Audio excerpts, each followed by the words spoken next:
Welcome to another in our series of Kehillat Israel podcasts.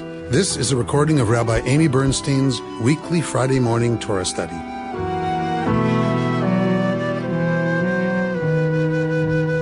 Last week we talked about the census, yes? That the book of Numbers is called the book of Numbers because there's a lot of enumerating going on. A lot of censi. A lot of censuses happen in the book of Numbers. And remember that censuses need to be ordered by God, or else it's very bad. You don't count the people unless God says to count the people. And then there's usually some kind of reason that you're counting the people, because we don't just count people. People are not numbers, right? We've talked about this before, I think, in class, but the easiest way to dehumanize somebody is to give them a number as a designation and not a name. And for us as a people, this is a recent, horrifying reality. Social Security. Social Security is one of the ways that it is certainly frustrating to be dealing with numbers as identification. But the other, of course, is the number tattoo on the arms of those who have survived the Shoah. Certainly that is an image emblazoned in my memory from day school, where survivors came to speak to us every year. And it was more common then, because I'm older. And it was something that was startling every time.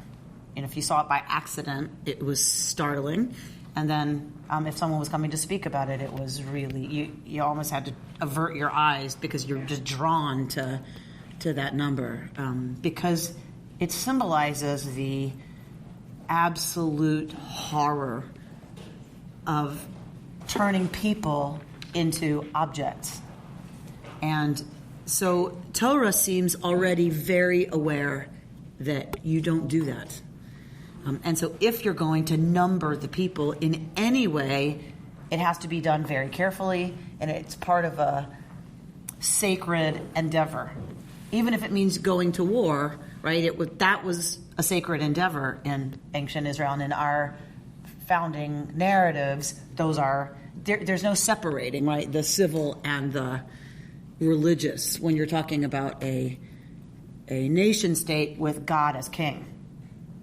So a theocracy, you don't separate the war from the mission, the divine mission of the people. So with that as our background, whenever we see, and God spoke to Moses saying, Naso et Rosh B'nai Gershon, right? We're going to get this language about counting again. We know, okay, it's always a little tricky. So let's see what happens here. Somebody want to read at 4:21, please. The Lord spoke to Moses, "Take a census of the Gershonites also, by their ancestral house and by their clans. Record them from the age of 30 years up to the age of 50, all who are subject to service of the performance of tasks for the tent of meeting. These are the duties of the Gershonite clans as to labor and porterage. They shall carry the cloths of the tabernacle, the tent of meeting with its covering, the covering of dolphin skin that is on top of it, and the screen for the entrance of the tent of meeting, the hangings of the enclosure, the screen at the entrance of the gate of the enclosure that surrounds the tabernacle, the cords thereof, and the altar, and all their service equipment and all their accessories. And they shall perform the service. All the duties of the Gershonites, all their porterage and all their service shall be performed on orders from Aaron and his sons. You shall make them responsible for attending to all their porterage. Those are the duties of the Gershonite clans for the tent of meeting. They shall attend to them under the direction of Ithamar, son of Aaron the priest." So we get the language in Hebrew, verse 22. Naso et Rosh B'nai Gershon gam hem. So what did we talk about? What is the literal translation of Naso et Rosh? Lift up the head of. So why did we determine, according to some traditions, that Torah uses this language for counting? Well, we spoke specifically of the people who were going to be in the military. And they were like lifting up their heads. They were made to feel better about themselves. So last week, the lifting up of the head was about military service. So we said something about the fact that lifting up the head Dignity. is something about dignity, right? That it's counter to this idea that you're only a number, right? That if you lift up the head, someone else offered the fact that if you lift up someone's head, you face them. Could it also be in Egypt when they were slaves, you probably couldn't lift your head to look somebody in the eye, to look an Egyptian in the eye. Very nice. So they've just come out of an experience of slavery in which the eyes would have been downcast, the face would have been lowered in servitude, and certainly, if not literally, then metaphorically, their heads were certainly not lifted up. So whether it's metaphor or literal, definitely, this seems to be in direct counter-distinction to how they've lived in Egypt till now. This is how they're supposed to live. Because that's what redemption means, after all, right? Right.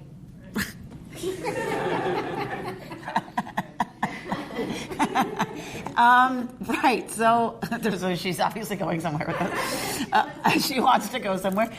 So redemption is about, right, we've talked about when you have a coupon and you redeem the coupon. When I have a 50-cent coupon and I give it to the cashier to redeem it, I am given 2 quarters.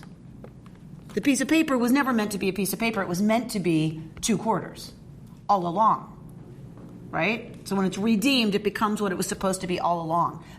This is how it was supposed to be all along, is you lift up the head of every individual, which is exactly the opposite of the experience for 400 years that they are coming out of. Also, when you're lifting up your head, you're looking at somebody, and somebody's looking back at you, Moshe, to the Gershonites. So you're being recognized as an individual. Very nice.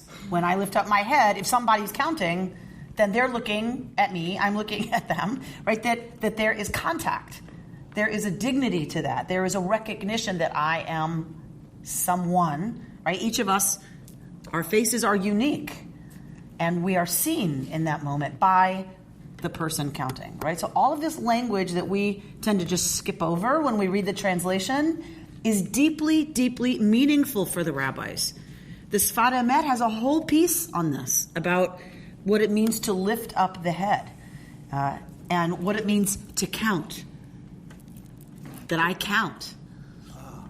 This also is related to actually biology, because if you look at the human being kind of as an animal, when our head is down, our shoulders come down too, and that is a posture of fear. I mean, you can even look at chimpanzees and other animals.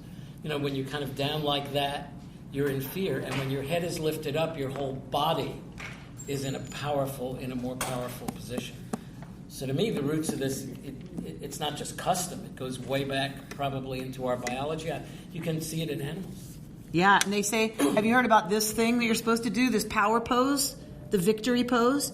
When you look at people who've just won a race or they've won something, this is a universal symbol of victory and therefore empowerment. And so there's this whole study they've done with testing people that if you do this for 2 minutes, it changes your chemistry. It works for depression. And it works for depression. They're taking depressed people now and doing this and doing very aggressive sort of moves of the body. It makes the energy flow. And if you go into a meeting, an interview, so doing this, it changes the body chemistry. They've done the testing. Everyone's now going to do it, of course. For those listening. For those listening at home, internet, we are raising our arms above our head in a V. For victory. For victory. The same famous picture of Richard Nixon. Right? Right. So. sun salutation, isn't it? Yoga, the sun salutation, right? You're going to change the body posture. Right. All right. So what are we getting at? We're getting at, right, that that this language is reflected, actually, like Bert says, in our. We understand it when we say lifting the head. It has all of these implications. It's also how we became bipedal, right? That we had to get our eyes up and level so that we could see over the grass on the savannah what was coming. That's how we started walking on two legs, and to get to the next tree, because there wasn't so many trees anymore, to go to that fruit over there, we had to get over there. Anyway, so... The word naso again, tell me again. To lift up. To lift. Okay. So now we're all going to be aware of our posture as we continue reading that they are to do this lifting up of the head, meaning to count, of Bnei Gershon, the sons of, meaning the house of Gershon, Gamhem, also them, Levet Avotam, according to their ancestral houses, Lemishpechotam, according to their clans. Very interesting discussion I heard, Mishpoche. Very interesting conversation with my colleagues on a conference call yesterday, led by Rabbi Sharon Kleinbaum, who is at Congregation Beit Simchas Torah in New York, one of the largest gay congregations in the world. She has been there for her entire career. Over 1,000 members. And she was talking, our conference call was on the topic of, in the progressive Jewish world, what are we dealing with, post-gay marriage in terms of LGBT stuff. Like gay marriage was the big focus, rights. It was a rights-based discussion until now. And now it's kind of like it's taken for granted in a way. Like, yeah, marriage, whatever. Like we could, so it's going to happen in our lifetime. 44% of our country lives in a state now that has legal gay marriage. So what does this mean in the LGBT community? What are the trending issues? And it's moved from rights to identity issues. And I'm only bringing this up because it's apropos this Levet Avotam, according to their ancestral houses, because of the huge issues around gender and around moving away from a binary gender system of male-female to a much broader kind of understanding of gender as a continuum. There are some people in the LGBT community who do not want to use bar or bat anymore. So now, if we're dealing with a non-binary gendered system, how do you call someone to Torah who doesn't want to be designated bar or bat? And one way they're dealing with that at CBFT is they are using Levet Avotam, or Mi Beit for short, from the house of. So rather than daughter of Yechezkel and Shendel in my case, right? It would be Mi Beit Yechezkel v'Shendel, from the house of Yechezkel and Shendel. Very, very interesting. Very creative. It's like, go progressive Judaism. You have to love it that like they are on the cutting edge of some of these issues where it's like, why would we continue to identify someone as bar or bat if they reject the whole idea of a binary gender system? But it's a great... I'm sorry? And women in the rabbinate. And women in the rabbinate are helping inform the discussion. Thank you. Yes. Thank you. It's a very clever, well thought out way of addressing it. Right? And anyone can choose it. Like anyone can do it, not even because I necessarily reject who I am or that I'm female, but maybe I want to say, why do we do that? I'm going to start using Mi Beit, and so it's a very thought out, very respectful, I think, and inclusive terminology. Well, the other piece is we are in fact the sons, and we may be the biological sons and daughters of our biological mother and father, but we are in fact the children of our house and of our home, which really shapes us, which is actually more than just the mother and father.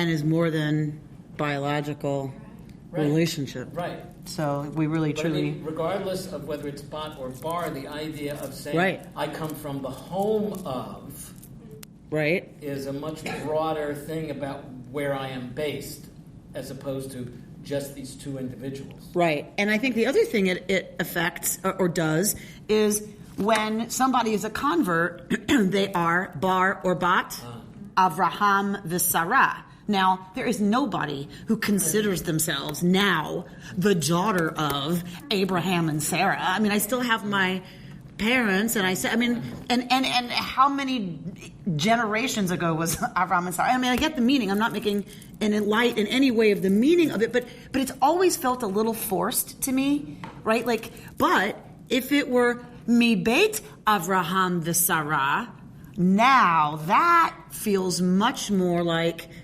I'm not saying you're now the Nicole, daughter of Abraham and Sarah. I'm saying you are Nicole now from the house of Abraham and Sarah.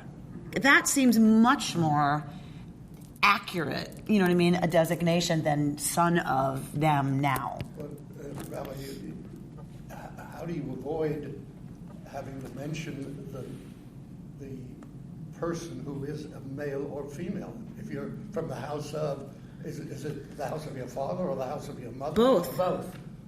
Oh, so, okay. Yeah, it's just you're not designating. So if I am Rachel, right? You usually say I'm Rachel, daughter of. Yeah. So it's me who's being, my gender is being referenced with the designation bat or ben, right? Daughter or son of. That's what they're getting rid of by saying Rachel mi beit, right? From the house of my parents' names. Both, okay. Yes.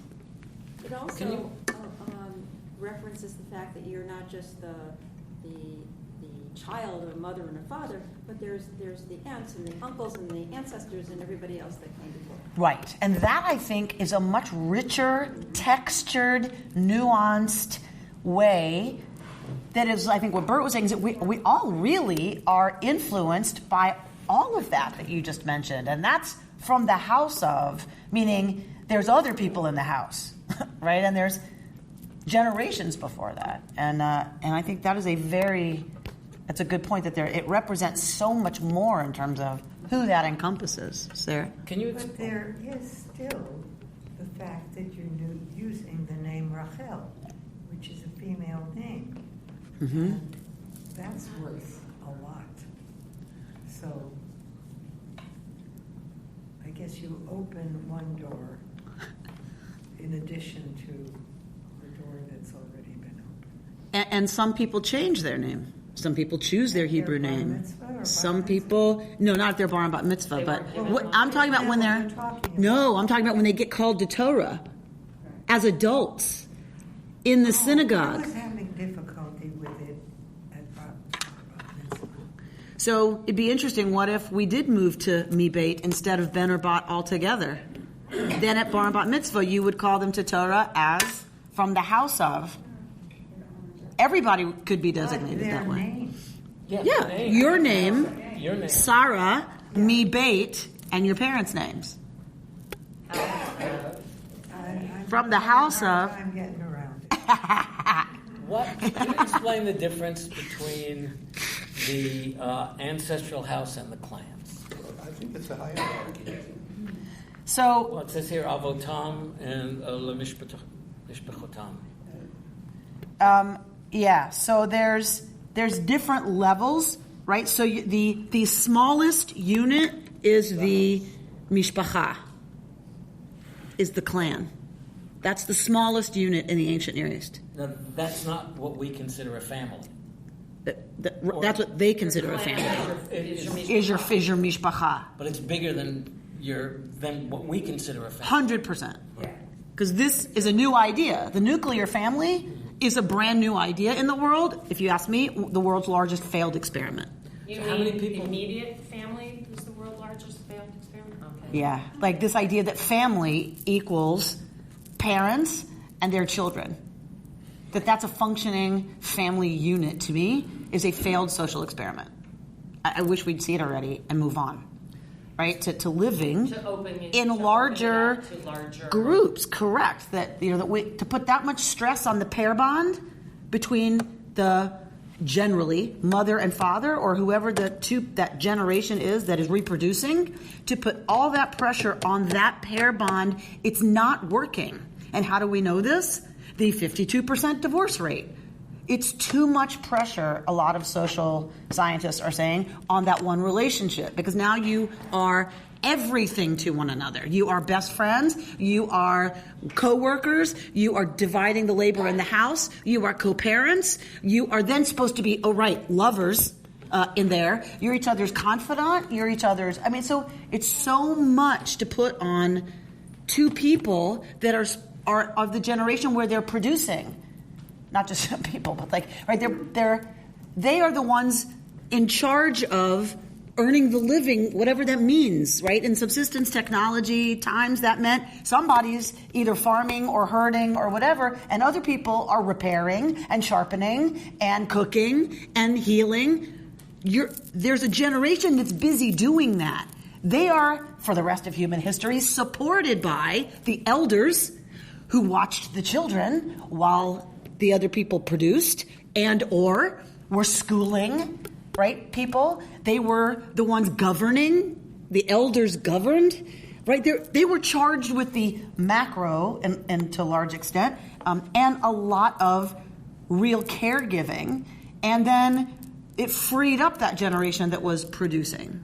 Yes, and there's all ages in between that helped with various levels of preparation for cooking or preparation of herbs for healing and tending the flocks. And now we ask two people who are doing all of that work to do it by themselves. But it's a very recent phenomenon. It is a recent, modern, in some ways, a modern phenomenon that is the normative unit. And it's not working. Only in some places. Right, only in some places. Thank you. Thank you, Robert. That is an important caveat. Only in some places. And, right, because other places where it's not true, they're still happy and functioning. Some places where it's even smaller than that. If you look at China, for example, or even in Russia, there are places where no children or one child is the norm, and the state is actively trying to destroy the family unit, so that the state becomes, this is part of the totalitarian idea, so the state becomes the whole unit. The family. Yeah. How large were the clans, by the way? I don't know. No, are we talking about 10 people, 100 people, 1,000 people? More than 10, less than 100. So figure aunts, uncles, cousins, grandparents, that's who would have lived. Some of the women would have gone, of course the women would have married and gone to it's patrilineal and patrilocal. So they went to live where the husband's clan is, but then your clan's guys married, and those young women came. Is that what we call extended family? We would probably call it extended family. A little bigger than extended family. In Polynesian cultures and others, you have that. You have the community as your family, the whole thing. Right, and every woman of a certain of your mother's generation, you call aunt, and every man of that generation, you call uncle, because it is understood that tribe is a family, and you're related that way. So this is how kinship terminology is so interesting, because it reflects so much of the functioning relationships, not necessarily biological relationships. You call them aunts if they are within your clan? No. In your tribe, in your clan, if anyone of your mother's generation, you call all of those women aunts, because they are your aunts. You owe them the same respect and kinship obligations. You owe them all the same amount of aunt deservedness.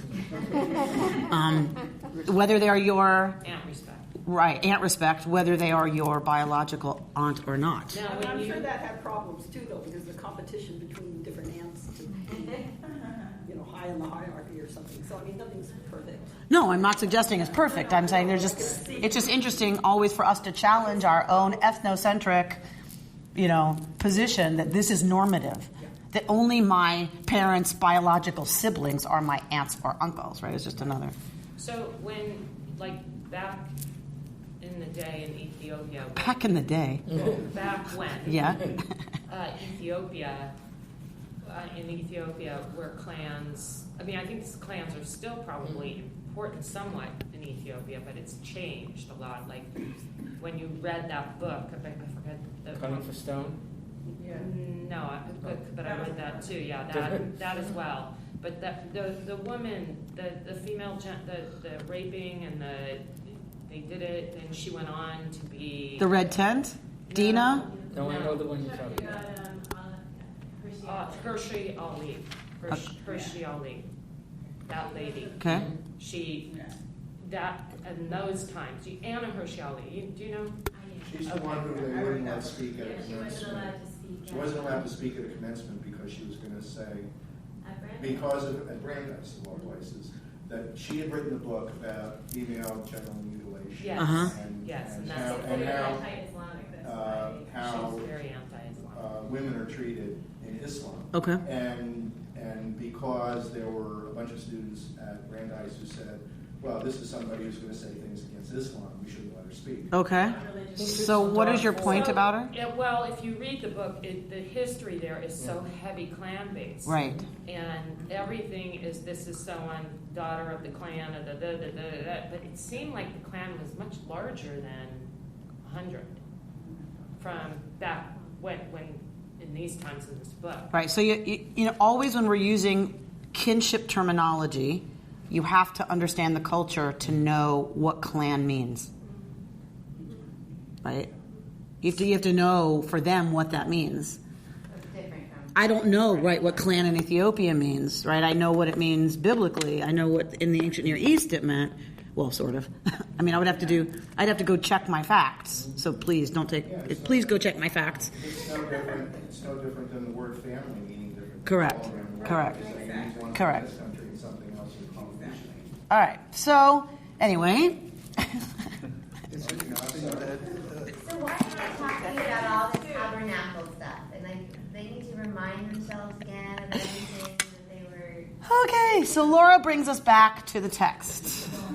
So we are coming out of Bamidbar, where we get a description of the Kohathites, right, who have the sacred responsibility of porterage of the sacred objects of the Mishkan. That's what just happened at the end of the first parsha of this book that we didn't read, right? Because we're in the first triennial, we're in the first third of every parsha.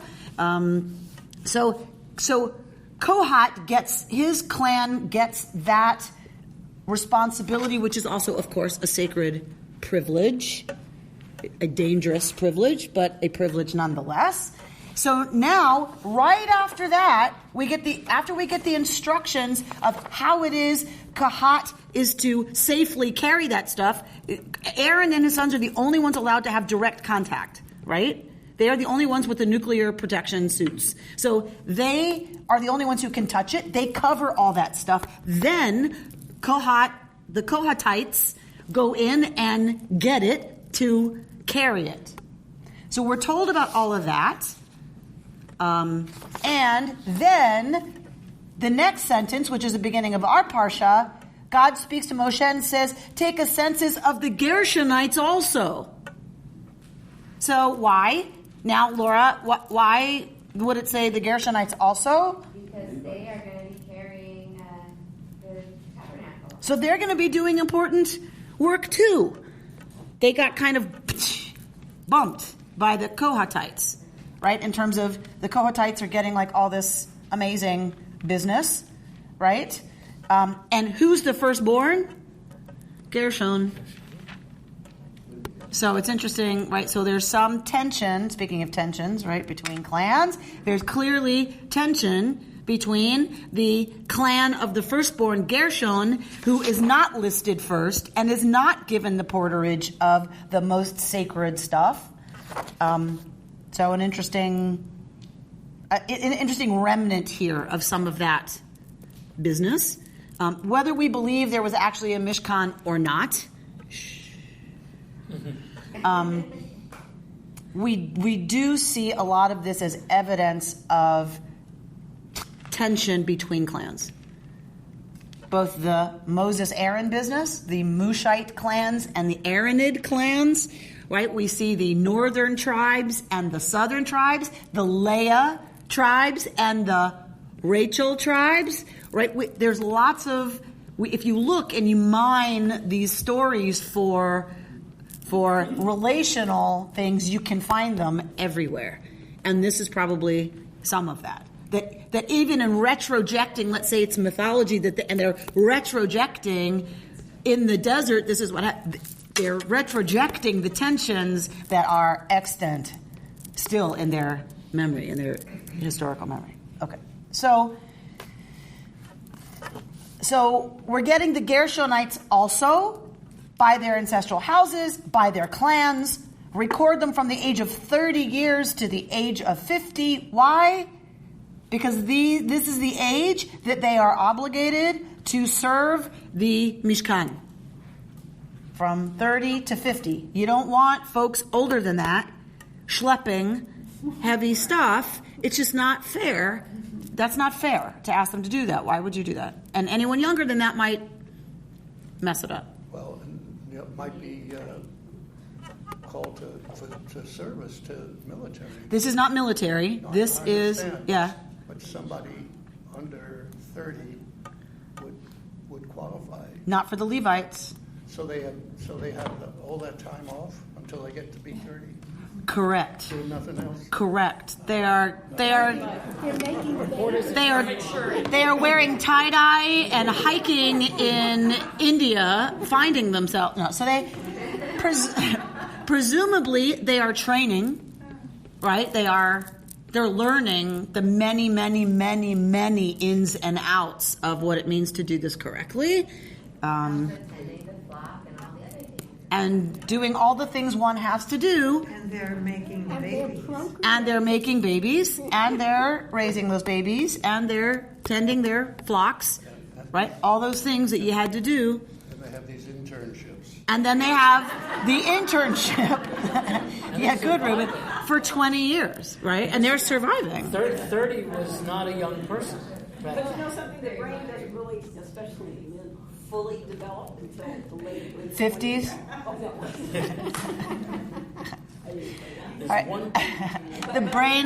The brain doesn't fully develop until the early 20s.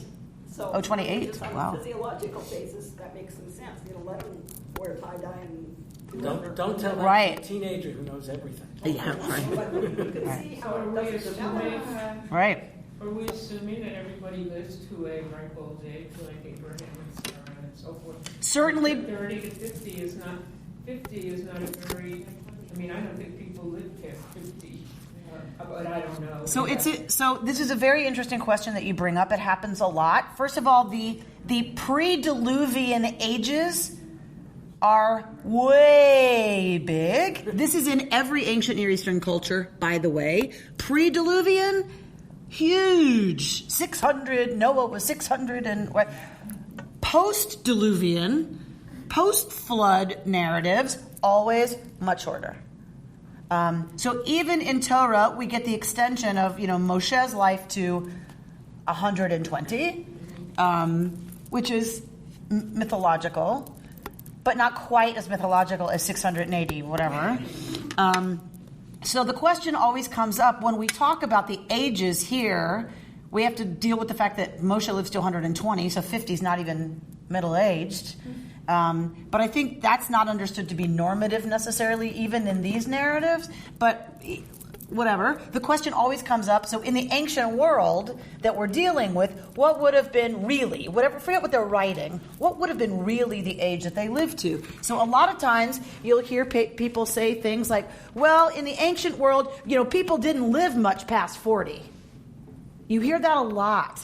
And from what I've learned, and again, someone can check my facts, but what I recall learning in anthropology and other settings was that that's not true, that you didn't live much past 40 in these times.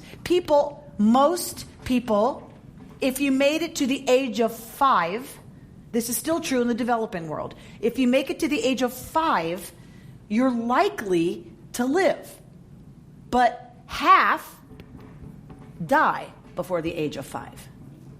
For all kinds of reasons, right? So if you're adding all the people who die before the age of 5 to the average, and some people live into their 90s, then if you average all these infants and children, or people who die in war, right?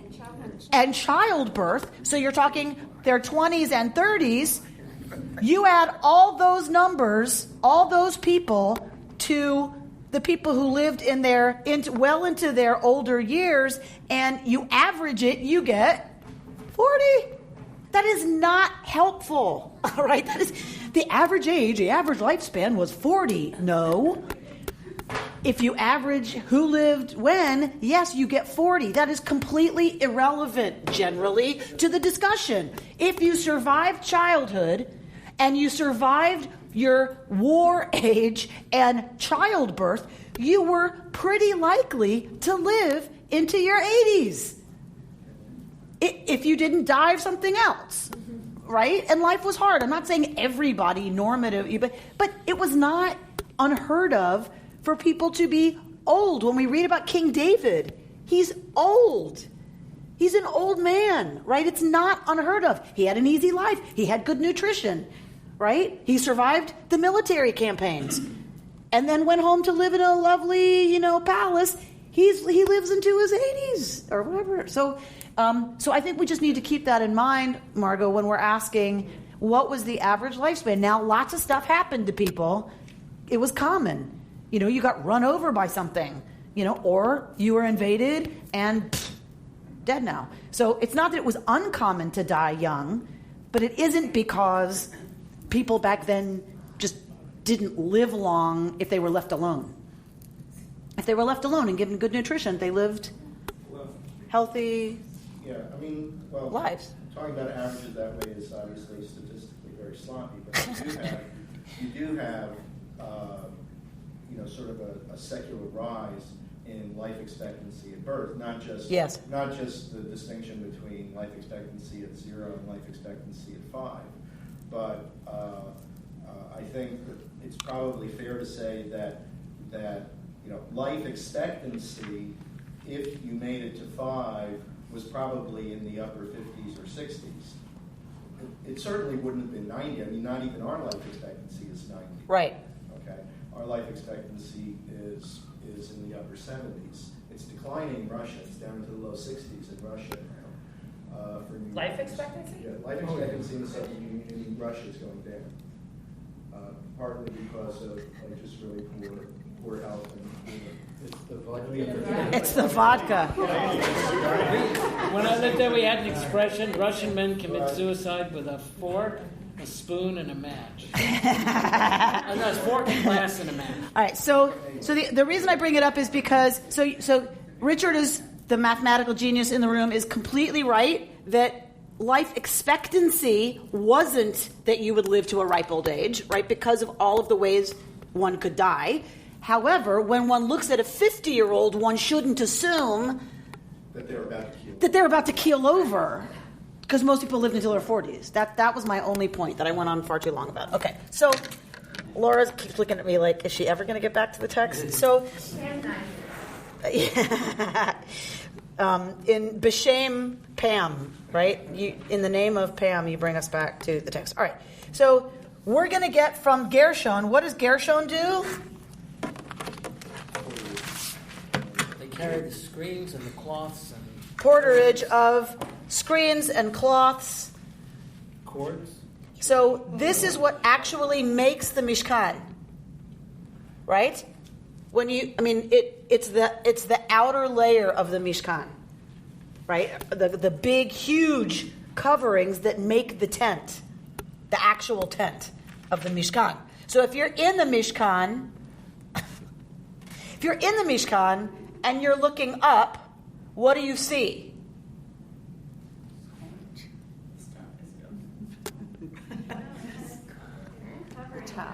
You see the tent. You see the top. You see the underneath of that fabric, right? And what else would you see? What holds that up? So the planks go up, held together by poles, and on top, running the whole way around. If you're looking up, you're seeing the hooks. All the little ringy thingies, right? We get the description of those, yes? So when you look up in the tabernacle, you're looking up at that fabric and at those little hooky things that are made out of metal. Like a shower curtain. Like a shower curtain. Lovely, Bert. A lovely image. So for the rabbis, we studied this on Wednesday night. Just so happens, on Wednesday night we studied that for the rabbis, they see this as a metaphor, because there's always spiritual truths to the Torah for all times. If we should think this is just about the Mishkan, God forbid.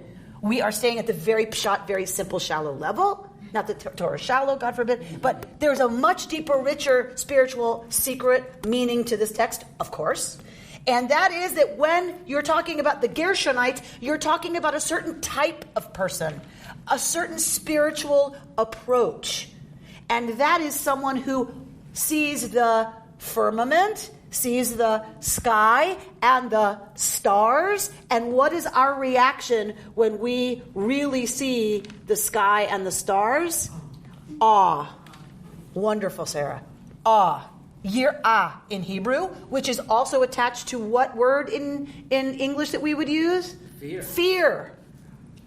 In the language of the rabbis, trepidation.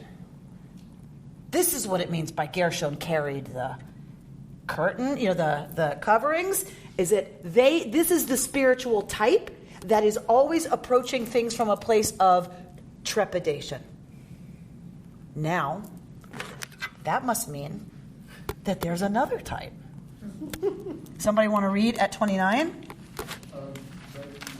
Before we move on to 29, I just wanted to point out that you had mentioned that there would be tension, say, between the Kohathites and the Gershonites, because the Kohathites got mentioned second, but they're the ones who are dealing with the really hot stuff. But I thought it's interesting that the Gershonites take their orders specifically from Aaron and his sons, not from the Kohathites. So the Kohathites are not like, well, we're better than the bosses of you. They're not the bosses of you. You just take your orders from Aaron and their sons. They'll tell you what to do. Right. Don't pay no mind to those Kohathites. That's exactly right. Well said. All right, someone read it 29. As for the Merarites, you shall record them by the clans of their ancestral house. You shall record them from the age of 30 years up to the age of 50, all who are subject to service in the performance of the duties for the tent of meeting. These are their quarterage tasks in connection with their various duties in the tent of meeting: the planks, the bars, the posts, and the sockets of the tabernacle, the posts around the enclosure and their sockets, pegs and cords, all these furnishings and their service. You shall list by name the objects that are their quarterage tasks. Those are the duties of the Merarite clans pertaining to their various duties in the tent of meeting under the direction of Ithamar, son of Aaron the priest. All right, so what do the Merarites, the house of Merari, what do they carry? The planks, the posts, the sockets, the rings, the pegs, the hardware. They're the teamsters. The roadies. Well, they're all roadies. So what does that? If we've already talked about the metaphor of the coverings and the stars. So where do you think, what type are we dealing with when we're dealing with planks and pegs and poles and sockets? Practical people who understand the halacha, they understand what is required, they take some comfort in the fact that they can always know exactly what to do. Yes? And that is very comforting to that type. Right? They know exactly. They do not want to go near a situation where they might not know what to eat and what not to eat. Right? It's structure. And we like it clear. And we like it purposeful. And we like it... Or I could exact. Sturdy and reliable. Sturdy and reliable, and they like it that way. Minnesotans are And no fear and doubt. plank people. Yes? No fear, no doubt. All right. They're plank people? Okay. Bert, we can't post this podcast. So, in Minnesota, they were always very proud. They're a very proud culture of doing stuff. And work.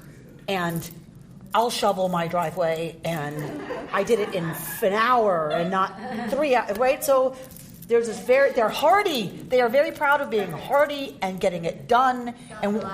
And self-reliant. Absolutely. Absolutely. And well, they should be. You got to be tough to live there. You know what I'm saying? You have got to be tough. It's interesting, though, that the two different clans, they each have jobs they need to perform, but they cannot complete their job without the other doing. Yes. Yes. Absolutely.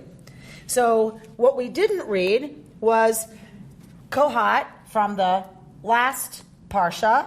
They're dealing with the sacred objects, yes?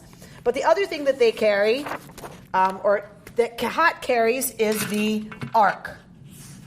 So carrying the ark on their shoulders. So after that, we get also, right? We just saw, right? Also, you should number Gershon and Merari. But what do you think also means? You mean like an afterthought? So, thank you, Sarah. Because the important thing is the ark. The important thing is the ark. And what type are we dealing with when we're dealing with the ark? What's in the ark? All the sacred writings. All the sacred writings, Torah. You're dealing with rabbis. You're dealing with rabbis. So for the rabbis, what is the most important, right? Torah. Kehat is the one who carries Torah within, has internalized Torah, so that when confronted with doubt, they don't freak out. It's a slogan I love. When confronted with doubt, they don't freak out, right? They Asian Near Eastern, right? Ad campaigns. So they can figure out. They don't need to stay within planks and pegs and poles and right. They don't need it to be clear. They're okay with figuring it out as they go because they carry Torah. They'll figure it out, right? And those who are ruled by trepidation, right? Very different. So these are three different types. So the other question that the teacher, the Me'ashiloach, that we studied on Wednesday asks is, are these, in fact, three different types? Or are these portions of each of us? And to what degree are we each of these? Are there periods in our lives where we move from one to the other? Is it developmental? Do you move from one to the other? To an extent. All right, so I'm going to give you my notes from Wednesday night about these. It's attached to something else that I don't think we're going to get to. I thought The ones who deal with the ark are also freer in their thinking in terms, part of why they're not afraid is because they will reinterpret things differently in accordance to what the needs are. Very well said, Sarah. They are not afraid because they know they can translate Torah into whatever circumstances may arise. Yes? So, if you look at Reb Mimi Feigelson's analysis of the Me'ashiloach's analysis of the Torah text, did you follow that? Yes, sorry. which you didn't give us. Which I didn't give you. I have it here if you want it. These are my notes on it. These are her categories based on the Mea Shiloach's teaching. I've just condensed it for you. Okay? So, look at Reb Mimi Feigelson says, never venture, Gershonites, right? Never venture into the world for fear that they will not know what to do in a new situation. The more they avoid doubt, however, the more doubt kind of rules their lives. You know people like this? If it's unclear, I'm not going out there because it's right. It's unclear, so I'm going to stay home because you never know. If you go out there on the road, you never know what's going to come up. You never know what's going to arise. So it is safest to stay home. Do not lean in. Unless it's at home and you are familiar with every aspect of it. We're going to go not to Kehat next, but Merari, because Kehat, of course, is where the Mea Shiloach is going to find the highest form of this. We'll go to Merari instead, which is on the back of your page. Here, see this? Go to the back of that page. Yes? Merari. Yes?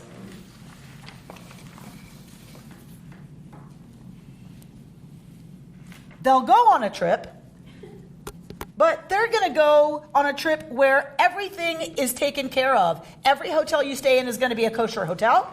Somebody has already checked that the hashgacha at that hotel is acceptable to your level of kashrut. Your Rebbe approves of the hashgacha at that hotel. And you know that the trip will stop by Shabbos, so you can light candles and, God forbid, won't violate Shabbat in any way, shape, or form. So, yes, I will venture out as long as the planks are in place, yes, so that I'll go out. But I need to be sure of what's going to happen if doubt should arise, if there should be a challenge, if there should be a question. I need to know it's going to be okay and dealt with, yes? Kehat, on the other hand, walks in uncharted territories and proceeds with assurance because they know they will always be able to, in Reb Mimi Feigelson's words, claim God's will. Interesting language, right? That they will always be able to discern what would Torah call me to right now in this questionable situation. If it's a vegetarian restaurant, can I eat? What's going to be treif in a vegetarian? So I'm going to go to the kitchen and I'm going to ask. So do you ever use any oyster sauce or anything that has any kind of animal product in it? No, we do not. Then I can order anything on the menu with confidence. Yes? So that they trust that they can walk through the world, they can go on the journey, and they'll figure it out. Because they have internalized Torah in such a way that they believe that they will figure out how to respond no matter what arises on the journey. Now, this is the preferred and the first, therefore, stated in Torah. The rest are also counted, also good, also holy and sacred ways of engaging, also. But as soon as you say also, it's not exactly Kohat, right? So I like it that our tradition tends to respect other ways of being, even if it's not, right, what we're lifting up as the, not best, but I mean, what you would like to grow into. But it's not without its own danger. And the Mea Shiloach teaches that what is the danger for the folks who are like, okay, I'm going out there because I've internalized Torah and I am not concerned that I will be able to figure out Ratzon Hashem, the will of God. What is the danger? Is that I might not actually know the right thing to do and by accident transgress. Which is, of course, for someone who we're talking about, this way of life, that would have been the worst thing possible. The slippery slope. Reuben, what do you see as the slippery slope? Well, the fact that you don't know what's right or wrong, And so you make some decision that might, and that leads to others. So once I make that decision that turns out to be a transgression, that could lead to a bunch of other transgressions, right? So I eat that one dish, and it turns out the restaurant doesn't use anything with animal products, but they get their dishes from the restaurant next door that serves bacon and shellfish and trafe meat, and that dish is what I just ate off of. Now, every day I eat there, I transgress again and again and again and again. So like Reuben says, that one transgression, right, it's a slippery slope to others, possibly. Laura, did you want to say something? Well, I think maybe just the example that I don't need to. I'm just thinking, if these transgressions are, you're not even aware of them. Is it like strict constructionism where, somebody, this is about a culture that must be like believing that God's taking notes. So even if I'm transgressing and I don't know it and I didn't mean to and I did everything in my creative power to figure out that I wouldn't be, so my intent is not to transgress, do you still get dinged? So it's an interesting question. So the strict constructionist answer is you do not get dinged because it was bishgaga. It was by mistake. However, we are not dealing with the level of demerits in the big black book when we're dealing with the Mea Shiloach. When we're dealing with the spiritual masters, their concern is about an orientation to the world. That if my orientation is of too much confidence in my ability to discern, the danger is in other words, for the most part, that's the best way to live. That I'm confident I can determine what we would say in Reconstructionism is the right thing to do in this moment. The only danger is that we get too confident, I think is his warning, and then we're so sure that we'll be able to figure it out, and then we don't, and we give money to a corporation that's actually poisoning children. You actually do something bad that has a negative impact. Yes, it's not about the demerit in the big black book. It's about you don't want to you don't want to do the wrong thing. We'd prefer to do the right thing, and that if we get overconfident, confidence is good, and we should be. This is how I'm reading it. This is not even Rabbi Amy. This is me. That's what I'm taking from it. Is when we get to the time of the prophets, is it reasonable to make the inference that what the prophets seem to be most concerned about when they sort of speak on God's behalf and say, this isn't what I had in mind, you're acting like this or this or this, this is what I had in mind, that the people are all like the Meraris in the sense that they have this kind of pleasant, pedantic view of how to go through life, and it kind of works for them, but they sort of close themselves off from thinking of a bigger way to look at the situation. Right, like technically, you've given all the offerings and your, first fruits, and you've technically... But you still have poor people. But you have poor people who are starving. Okay. So... Right, but is that also one of the reasons why, when you were sort of likening the Merari to the good folk of Minnesota, that God forbid. that it was viewed as not necessarily the best thing to be? Yeah, I think that's what the Mea Shiloach is saying. Right. That it's not necessarily the best thing to be. That it's good. Mm-hmm. That's good. Because at least you're doing what you're supposed to do. That's a good thing. That's why it's also Gershon and Merari that count. And that are involved in the sacred service. It's their job, it's fine, it's good, it's not. The Mea Shiloach is reading this to say, it's not the best. Well, it's like the Kohas are the physicists who are working on the Manhattan Project, and the Meraris are the people who help build the reactor. There you go. So, which I find interesting because we're dealing with a community of Hasidim. You're dealing with a community that in some ways cuts itself off from the world. It dresses in a way that harkens back to the gentry of Eastern Europe from whatever era. Like, they reject the full participation in the journey, if you will, right?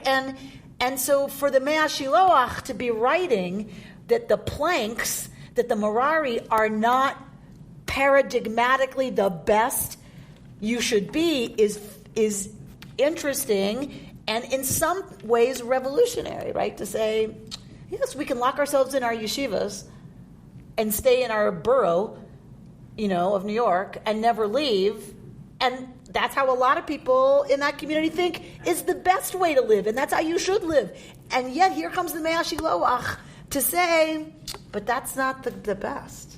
The best is when you can walk in the world confident, right? So it's a very interesting thing. Yes, Robert. I guess I look at this a little bit differently.